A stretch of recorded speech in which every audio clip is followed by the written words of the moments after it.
My wife secretly signed over our $250, $0 family inheritance to her affair partner during our divorce, and now he's claiming rights to our house.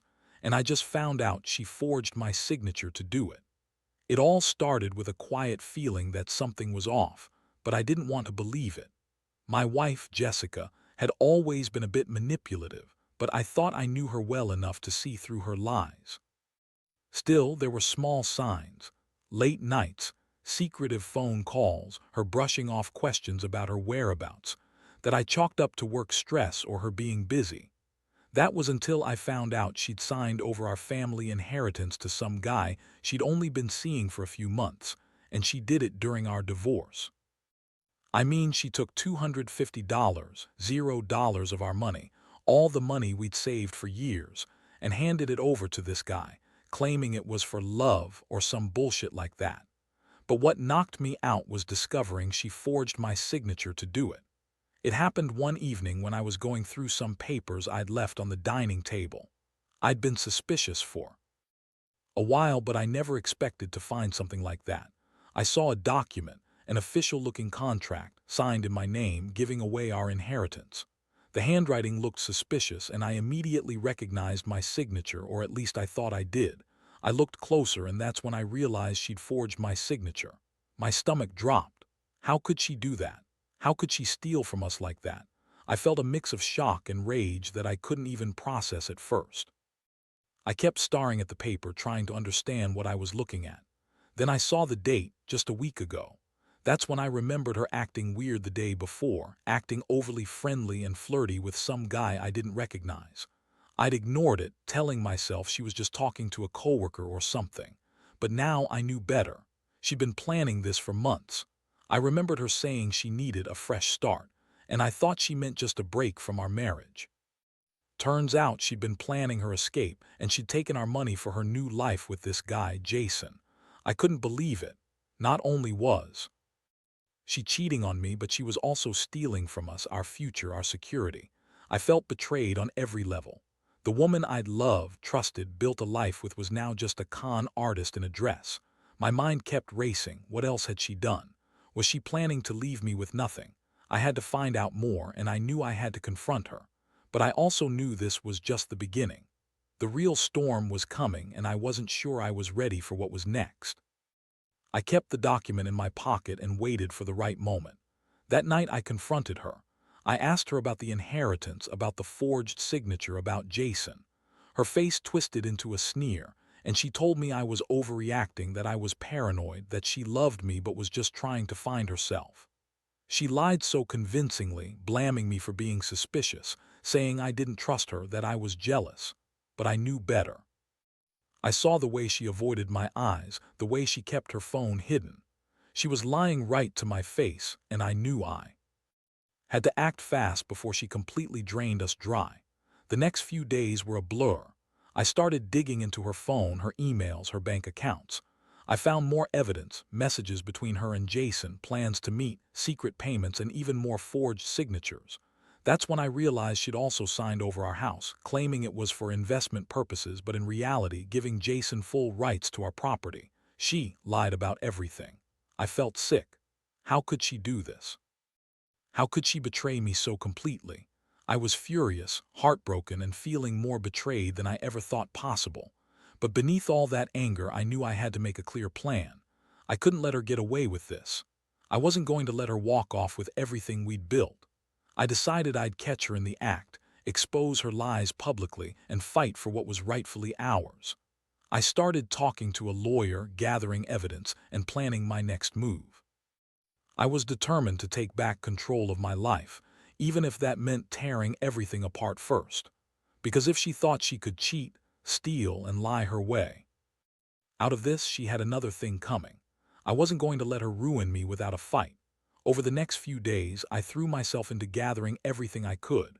I needed proof, hard evidence of her scheming, her lies, and her betrayal.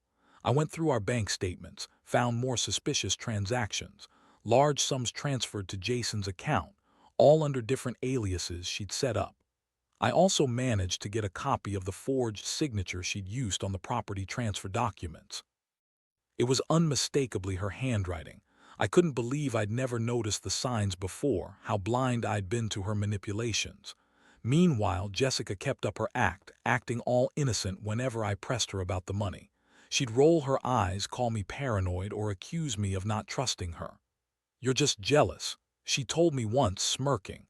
"You think I'd cheat on you? That's ridiculous. You're just insecure." She threw her words around like weapons, trying to gaslight me into doubting myself.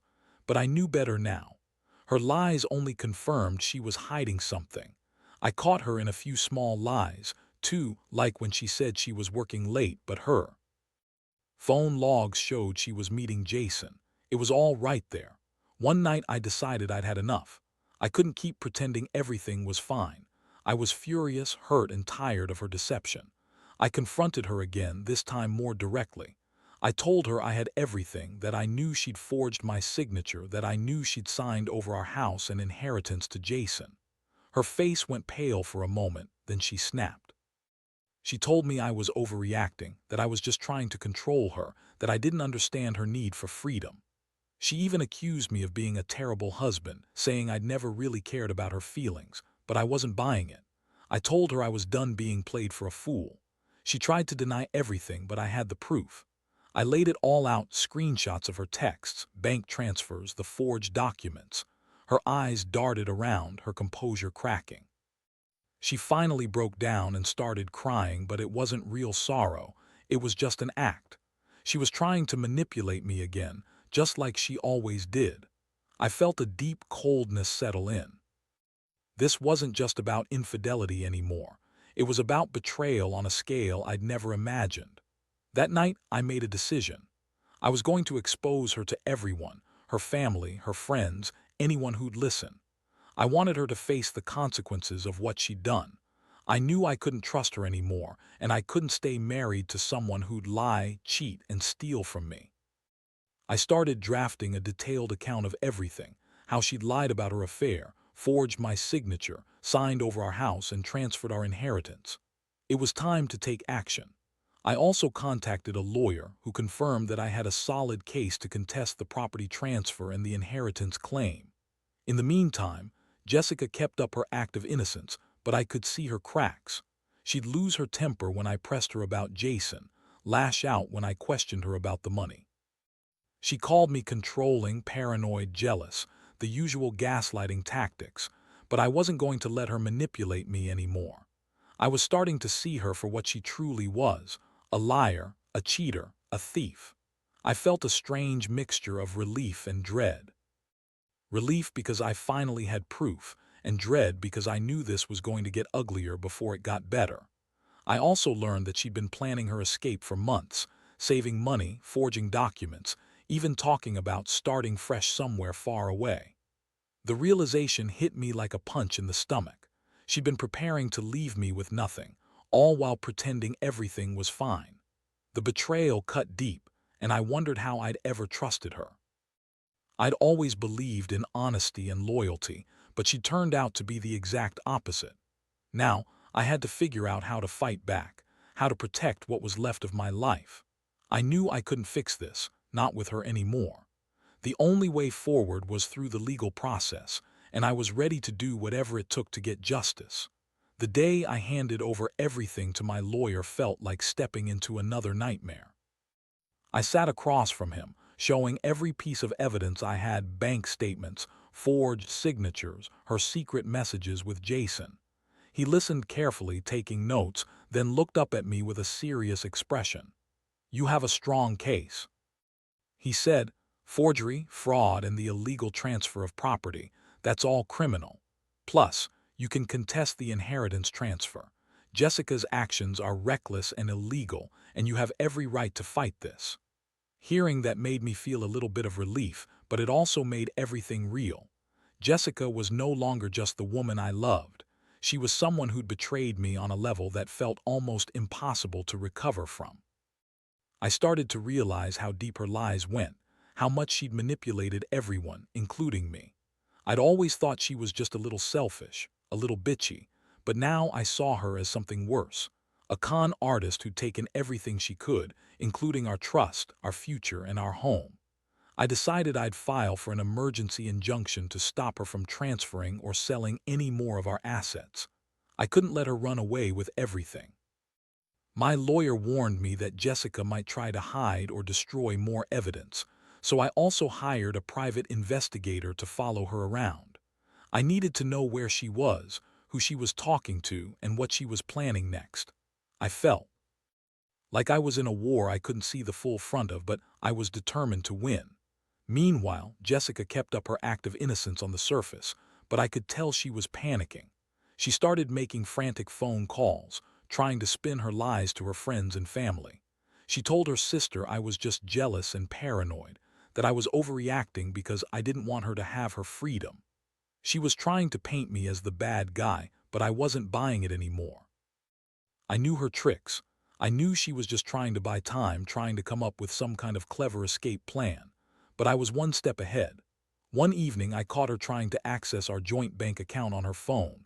When I confronted her, she snapped at me, saying I was just trying to control her, that I was paranoid. I told her I had enough proof, and if she didn't stop, I'd go straight to the police. Her face went pale again and she started crying, fake tears this time.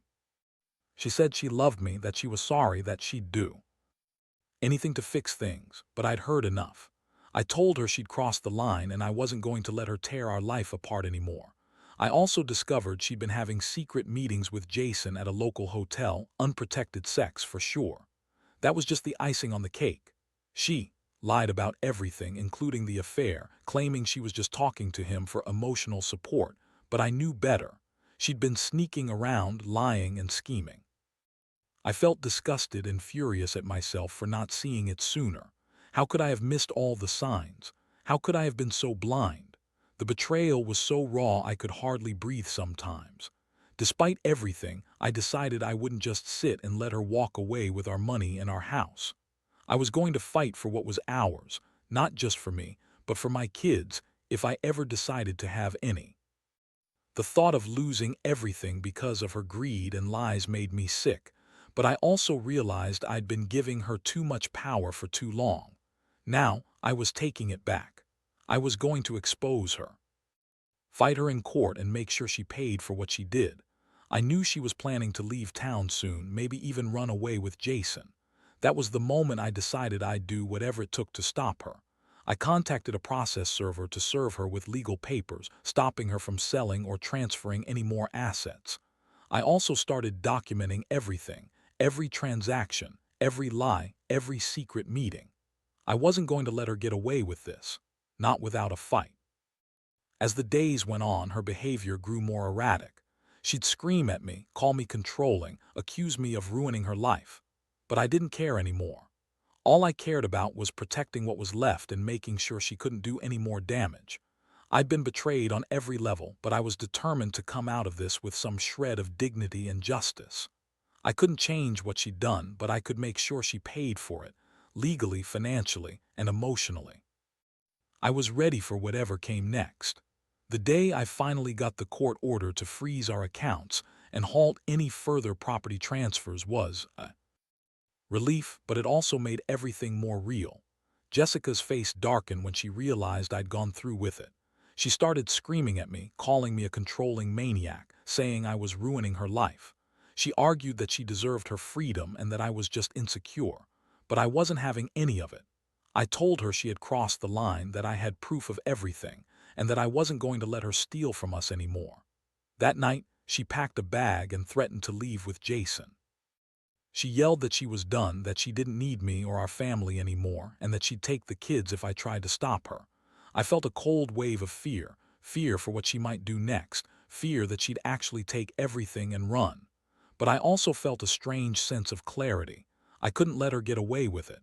I had to act fast. I called the police to report the forgery and fraud.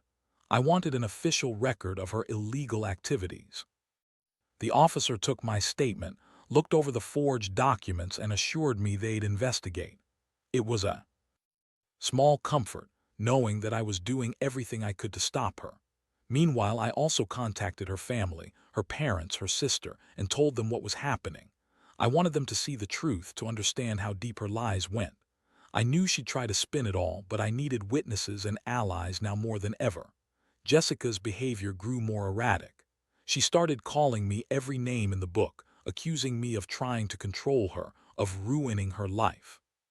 She told everyone I was a monster, that I'd never loved her, that I was just a jealous, paranoid man who didn't want her to be happy. That was her usual tactic, twist everything around and make me the bad guy. But I wasn't buying it anymore. I had the evidence, I had the law on my side, and I was determined to see this through. One morning, I discovered she'd secretly changed her phone password. She'd been sneaking around, talking to Jason behind my back, probably planning her escape. I knew I couldn't trust her anymore.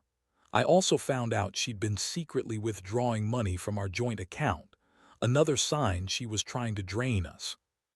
Dry before she left, that's when I decided enough was enough. I couldn't let her keep doing this. I contacted a private investigator again, asked him to follow her, see where she was going, and find out her next move.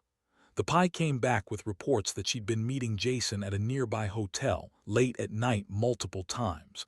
They were having sex, I was sure of it. That was the final straw.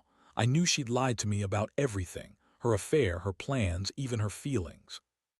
She'd been cheating on me and planning her escape from the very beginning. It hurt worse than anything I'd ever felt, but I also felt something else. Anger, pure, unfiltered rage. How could she do this? How could she betray everything we'd built?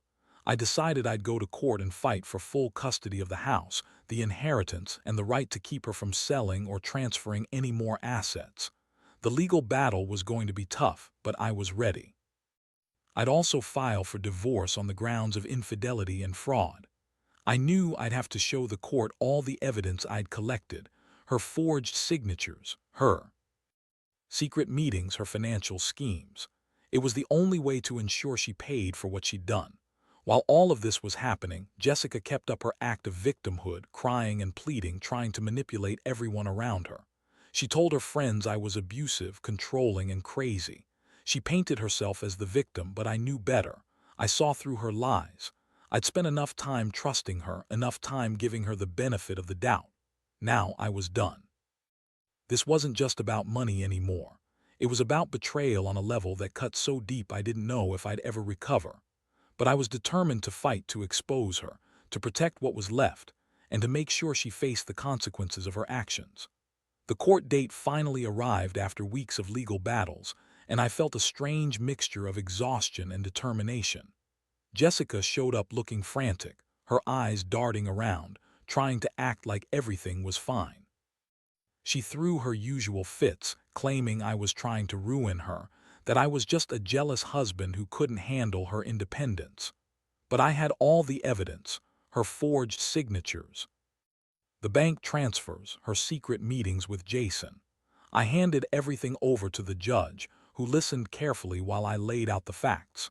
Jessica's lawyer tried to spin it, saying she was just trying to protect her future, that she'd made mistakes but was genuinely sorry. But I cut in, presenting the proof of her fraud and her plans to leave the country with Jason. I told the court how she'd manipulated our finances, how she'd forged my signature, and how she'd signed over our house to Jason without my knowledge. The judge looked through the documents and listened to the evidence. It was clear as day she'd committed multiple crimes. In that moment, I saw her face drain of color. She looked like she was about to break. And honestly, I felt a strange sense of justice. After all the lies, all the betrayals, it was finally coming to light. The judge ruled to freeze all her accounts, declared the transfer of our house null and void, and ordered her to return the inheritance. She was also served with papers to prevent her from selling or transferring any more assets until the case was resolved. I felt a moment of relief, knowing I'd done everything I could to protect what was ours. But Jessica wasn't done fighting. She started crying, claiming she was the victim, that I was trying to ruin her life. She screamed at the judge, saying she loved me and that she'd been under so much stress that she'd only made mistakes. Her tears seemed fake, but her voice was trembling. It was a classic manipulation tactic, and I knew she was just trying to turn things around to her favor. Still, I stayed strong. I knew the truth, and I knew I'd fought for it. After the court session, I sat outside feeling drained but victorious. The judge's ruling was a victory, but I knew this wasn't over yet. Jessica would try to fight back, maybe try to hide more money or assets. I had to stay vigilant. I also knew I'd have to start the divorce process officially now because I couldn't live with her anymore. The betrayal, the lies, they'd broken whatever was left of the marriage. I realized I'd been holding on to hope longer than I should have, but now I was ready to move on. In the days that followed, I started packing up my things, preparing to leave the house she'd betrayed me in. I couldn't stay there anymore, not after what she'd done. I also started reaching out to friends and family for support. Most of them were shocked, some angry, but all of them agreed I'd done the right thing. Jessica kept trying to contact me, begging for forgiveness, claiming she'd change, but I wasn't interested. Trust was shattered beyond repair. The only thing I cared about now was protecting myself and making sure she paid the price for her betrayal. Looking back, I realized how much I'd been blind to her schemes for so long. I trusted her, loved her, built a life with her.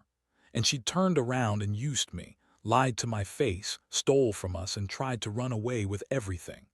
It's a brutal lesson, but one I wouldn't trade, because now I see her for what she truly was. I've learned that sometimes the person you love the most can be the biggest liar and thief. It's a hard truth, but I'm stronger for having faced it.